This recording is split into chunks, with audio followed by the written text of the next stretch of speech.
ছুটি নিজের দায়িত্ববোধ থেকে অনাথ শিশুদের জন্য একটি বাৎসরিক অনুষ্ঠানের আয়োজন করে।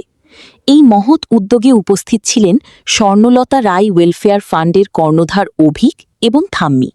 শিশুদের প্রতি ছুটির ভালোবাসা এবং যত্ন দেখে থাম্মি অত্যন্ত মুগ্ধ হন এবং মনে মনে স্বীকার করেন যে ছুটির মনটি সোনার মতো। অনুষ্ঠান চলাকালীন ছুটি যখন থাম্মির আশীর্বাদ প্রার্থনা করে এবং শিশুদের পাশে থাকার অনুরোধ জানায়, তখন থাম্মি তাকে প্রাণ ভরে আশীর্বাদ করেন, যা ঝুমকির জন্য ছিল অসহনীয়। থাম্মির চোখে ছুটির এই ভাবমূর্তি নষ্ট করার জন্য ঝুমকি একটি কুচক্রী পরিকল্পনা করে। সে কৌশলে ছুটির জুসের গ্লাসে নেশাদ্রব্য মিশিয়ে দেয়, যাতে জনসমক্ষে ছুটি অপ্রস্তুত অবস্থায় পড়ে। তবে নাটকীয়ভাবে অন্য একজন ব্যক্তি ছুটিকে ডেকে নেওয়ায় সে জুসটি না খেয়েই গ্লাসটি ট্রের উপর রেখে চলে যায়। ঠিক সেই মুহূর্তে তৃষ্ণার্ত ঝুমকি সেই জুসের গ্লাসের দিকে এগিয়ে যায়, যা ইঙ্গিত দেয় যে ঝুমকি হয়তো নিজের পাতা ফাঁদেই নিজে পড়তে চলেছে।